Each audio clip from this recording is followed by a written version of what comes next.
How to lock Google SafeSearch permanently. Hello everyone, this is Max. Welcome back to another tutorial video. So let's start without wasting any time. Also make sure to watch this video till the end.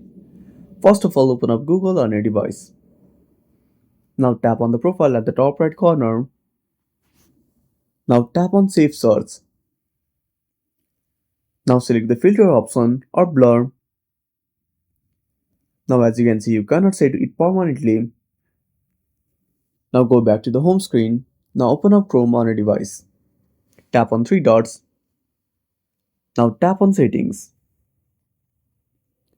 Now tap on privacy and security. Now scroll down.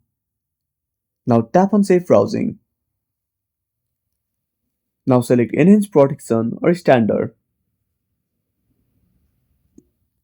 Now go back to the home screen and that's it. Thanks for watching. Make sure to subscribe our channel and hit the bell icon. See you in the next video.